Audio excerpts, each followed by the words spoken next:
Hey, Robert. Hey, Yaron. So we are, I think, living in truly fascinating times. We're seeing, and coming more and more to the realization that we're seeing the two really big moves in terms of technology and science happening kind of before our eyes, under our noses, if you will. And the consequence of these changes are going to be profound, and we're going to feel them in the decades to come. And those of our friends who may be a little bit younger than us will feel them even more than maybe we will, or than I will. But the two are, AI. We've talked quite a bit about AI and biotech, and to some extent they're related, because AI is going to be used heavily in biotech, or probably already is, but is going to be even used more profoundly in biotech in the future. But these are major, life-changing, culture-changing, I think, potentially technologies that are really going to be profound in terms of how they change the world before us. It's exciting. It really is, and it is a lot of what sparked our interest in Ingenuism, because neither of these two phenomena would have been possible in the absence of the enormously greater level of connection that we have globally. If you think about how these large language models are being trained, it's because you have access to basically everything that anyone has ever written in the history of the universe. And that's being added to very quickly, because it's very easy now people are more inclined to create content when they have a channel to then share that content with other people. Otherwise, if you're writing for yourself, it's not that interesting. Yep. And then on the medical side, we'll probably be saying the same things 100 years from now, but we spent all of history in the dark ages, not knowing, and even when we thought we knew, actually generally being wrong. Yep. And we would figure out, stumbling through empirically, how to manage certain problems. And then we would create a mental model about how things work. So we discover antibiotics, and then that helps you start to think about disease as something that's being imposed on the body from an external source that you can't see, but it's real and it's alive, and it responds to particular treatments.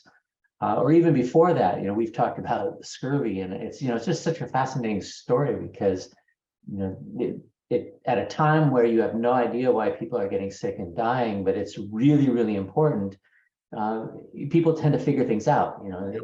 It was very ingenious to figure out that if you gave people lemon juice on the boat, then they would never get scurvy. That somehow there was some difference. But then you create a mental model, and if it's wrong, then you start screwing up later on. But what we have, and that actually happened with scurvy multiple times. We lost the cure to scurvy because we didn't really understand why lemon juice worked and what would make it not work. But today, we're more and more starting to treat health and medicine as a digital process, which biologically it is. It's just a complex digital process. It's not binary. So when you get to a point, and I think we've gotten there, where you can start designing treatments instead of just trying to discover them, not only do you have the ability to get treatments faster, but you also have a better understanding, so you're less likely to screw up. And screwing up has been, sort of the rule in health and understanding the human body for all of history. And so now that we're at a point where we're starting to get a picture of how things actually work, and again, 100 years from now, we may laugh at what people are saying in 2023 about how the body really works. But it's really like a phase shift. It's a complete game changer. And it's only possible because we have a connected world. There's nobody who could do this kind of extremely complicated, nuanced work in isolation. You can find penicillin, but you can't figure out how you could design a general vaccine, or you could find the polio vaccine, but to design a general vaccine that works against a novel virus in the first moment, of discovering that virus, that takes a completely different frame of how science works, and it's really a global frame. Yeah, and it's interesting. I think what you described is that we're starting to understand cause and effect in biology, whereas before we were just kind of lashing out and trying different things, and most of the discoveries were to some extent by chance. Now we're kind of understanding the mechanisms that actually drive life. So there's this amazing article in the New Yorker, I just saw it this morning, about fertility. And so it turns out that this Japanese scientist, like in 2016, took a cell from a mouse's tail and converted it into a stem cell, and then converted that stem cell into an egg cell, and then fertilized that egg, and implanted that cell into the mouse. They've had, and completely healthy mice came out. That is, they literally turned an ordinary cell into an egg cell. And then last month, he did exactly the same thing. But, and this is some people are not gonna be happy by this, but he actually took the skin cell from a male mouse, turned it into an egg, and implanted it with the sperm from another male mouse. And basically they have babies from two men, right? That's like, whoa. And they're talking now about, artificial wombs. They're talking about how do you, of course, we know about editing the actual genes, and there are companies in Silicon Valley. This is a scientist in Japan. We know China's working on gene therapies. I mean, this truly is a global effort building. One company builds on the knowledge created by scientists, created by other companies, and it's a constant build in all these frames. In that sense, connection. None of this could happen without that. And we talked about chip wars and the global supply chain for really, really sophisticated cutting edge microchips, and really anything involving the human body or sophisticated treatments it's the exact same idea. You're going to have to draw from the expertise of many, many people. And if you're drawing from a large country, that's good. But if you're drawing globally, that's clearly better. We have lots of evidence for that. And the results, like what you just described, I hadn't seen that. It is mind-blowing to think that someday, and not too far in the future, that kind of engineering could happen. And it's cool for reproductive science, it's cool for curing diseases, it's cool for preventing diseases. There's a whole nother area in terms of improving the human species. It's all coming right now, and it's solely because we've been able to move into this new phase of experimentation. Because when you start to have predictable cause and effect, and you start to figure out in advance how you think things are going to work, then you can be a little more aggressive in terms of testing things. I mean, we're still very, very cautious, and I'm not arguing that's good or bad. Yeah. But it is still a fact, and it's still possible to move quickly, because in advance you have an actual legitimate model for how things are working. You're not just talking about humors or vapors, or making something up that might fit what you're seeing. You're actually seeing the genome and making specific changes that are designed to produce a specific result. We're still going to have a lot of failure. Yep. And that's why we're typically testing these things on mice or on people who have terminal diseases, where there's the downside is small. But eventually, we all the time make decisions that are to the benefit of millions or billions, and there's a small chance or almost a certainty that some people will get hurt. And there's no way around that. Life is full of trade-offs. Every time you get in the car, you're making that trade-off between the convenience of driving versus the danger of driving. And it's the more we can reduce the danger into something that is considered, legitimately considered to be not even worth worrying about, like when you get in the car or you get on an airplane, the more progress you can get. And to have, I honestly didn't think we were going to see that in our lifetimes. And to have gotten here so quickly over the last 10 years it's really exciting. Yeah, and I think there's an argument to be made that this kind of growth is exponential, and that we're going to see some pretty dramatic stuff happening in the next 10 years. We know that from the internet. We know that from Moore's law. We know that these things can accelerate and move much faster than our linear minds expect, right? But That's right. It isn't something put in the way when enough people are focusing enough brain power on exciting new problems, progress happens incredibly quickly. And that's why when things get stuck in, nuclear power is our favorite example, when things get stuck and you're still living like it's the 1960s in nuclear power, it's tragic. But when things move quickly and they're not centralized from the get-go, I mean, that I think was really what happened with nuclear power, is it was a government project from the beginning. So it stayed a government project and stayed controlled by the government. But if we were to have the kind of experimentation and learning, I don't know if you saw, but the first Starship launched and then blew up. It blew up. I saw the video. It was really cool. And everybody cheered when it blew up. It is super cool. And the fact that is not like, I remember the moment that the Challenger blew up, and that was a tragedy. Absolutely. And we're just in a different place where and this is the exact same thing, but it's not that there's no risk, there's still risk. But the risks are small enough that we can really embrace, going for it and failing until things actually come together. Yeah, and failure is one of the Ingenuism principles that we talk about. Learning from failure, and Elon Musk and people like Jeff Bezos have mastered the skill of failing to learn. And that launch was a real great example of that. I mean, they said from the beginning, an achievement will be to get it off the ground. If we get it off the ground, we're happy, because everything that happens after that we'll learn from. And they did. It was impressive. And particularly when you think about, this is basically the rocket that's going to send people almost definitely to the moon, and most probably to Mars. And that's pretty cool. You're seeing the future right before you. And if you're putting a colony on Mars, then coming full circle, you basically need artificial wombs. Yeah. I mean, there's no way to build there is a way, but it's extremely expensive and probably involves a lot of coercive oversight. But if you want to turn Mars into Earth, you need a lot of people.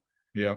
And you need a critical mass of people. Even though you are still connected to the Earth, that connection becomes more tenuous. And unless you somehow make it very attractive for a bunch of young women to go to Mars and immediately get pregnant, you basically need artificial wombs. And this is going to be something that we're going to be grappling with in the future, when this kind of stuff is possible. And it's so different from what we're used to, that there's a tendency to react viscerally in a negative way.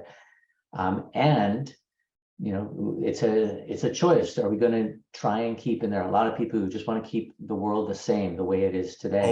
There are always people like that. And there always have been, and thank God that they haven't gotten their way, or gotten their way more than they have so far. But at that point, we're going to be asking ourselves, are we going to allow this?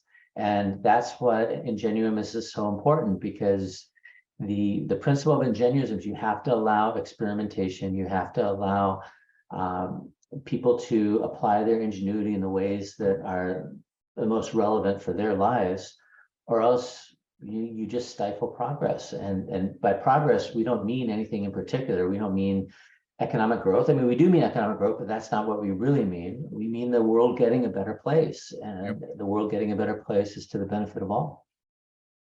Absolutely. So one of the things that I forget who was it announced, they've created this app that is the everything app, the kind of what we've talked about in the past. Well, I don't think that it was announced on Twitter, so I don't think there's just one. But as soon as you got ChatGPT being flexible enough to be able to take inputs and then produce a coherent output, you asked for it to plan an itinerary for you in Italy, I think it was. Yeah. Then it becomes just a step away from starting to build up your preferences and having the app interact with the resources that are already out there, basically posing as a human being. And so I would imagine there are dozens of these happening, because it's another layer on top of what the sort of the core technology. But it was exciting to see that people are announcing and taking beta users where you start having a personal assistant that handles basically all the details of your life that you don't want to. Have you seen the movie Jexy? Jexy, no. Jexy. Jexy it's a comedy. It's cute, but it's I think it's funny as hell. It's kind of sophomoric, but it is the extreme example of these movies where there's an AI assistant that then either helps make your life better or tries to kill you. And Jexy is a little bit of both. But this is the babysitting AI? No, that's Megan. That's that's Megan. Yeah, that's the death to everyone except maybe not. Maybe she's actually taking care of the kid. Yeah. Jexy is basically Siri, but more powerful and apparently a little bit defective. But Sounds like Siri. that's right. But the process is that the underlying optimization is to make the user's life better. That's how she presents it, is I'm here to make your life better. And of course, that goes in all sorts of wild different ways. Yeah. And the guy's life gets much, much better, even though in the end, it's not, his life, his actual life. Yeah. It's just a funny movie. But the relevance here is that it's not just having something that takes care of your life. Like, it's not just having an assistant that does exactly what you would do. Like if you uploaded your brain and then you had yourself as an assistant. It's that any AI assistant is going to be semi-random, and then that's the chatbots. They're designed to be semi-random. And so, we get into this sort of rut in our lives where we're doing the same things, or we go to the same places, because you evolve to do a lot of routine. Yep. It's low energy and it's safe. But introducing a bit of randomness to your life, maybe not as much as Jexy introduces to Phil's life, but introducing some randomness is gonna actually fundamentally change the human condition. And that's why I think it's so exciting. It'll save you lots of time, but it'll also throw things into your face, like, that friend who's always dragging you places that you wouldn't have gone. That's what the Everything app is going to do for you. Yeah, no, that is interesting. Some of us inject randomness into our lives anyway, but yes. Yes, but you're pretty unique. Yep. Not many people have visited every country on the planet. But it is, all of this, every time I read one of these articles, I get super excited about what is possible in the future, and particularly, in the biotech stuff, life is going to be longer too. So, we might live to see a lot more of this stuff than we otherwise would because of some of the technology that's advancing. But there really seems to be a shift here where these things are accelerating, and they all are there to better our lives, whether it lands up that we have this digital assistant, and at the same time, we have the technology now to really cure diseases and really fix stuff that is broken. I think that as long as we don't screw things up, and I can't emphasize that enough, that we live in a time that is both very precious in the sense that all of these things are happening and can happen. But it's also a little fragile. You just look at what's going on in Ukraine, you look at the growing tension between the US and China. You look at the polarization in Washington, D.C. It's all a distraction from what actually makes life better. And that's what makes it so frustrating, is that when you see the potential for human progress, the potential for the betterment of mankind, and you see this, I mean, distraction is a nice way of putting it, of people just wasting our time and wasting our resources and potentially blocking us from achieving all this goodness, it really is sad. It's very sad. I think in history, people talk about the technology spill-offs of war, and it's true, but it's not a feature. It's a silver lining in a very dark cloud, because the more ingenuity that gets channeled off into dealing with nonsense, whether it's regulatory nonsense or violent invasions, or just trying to figure out how to win some stupid zero-sum game. It's like a tax on people actually making the world better. Yep. And you think about the tragedy of the Ukraine, but it's also, and it absolutely is, but it's also very contained relative to what people have self-inflicted on humanity over and over and over again.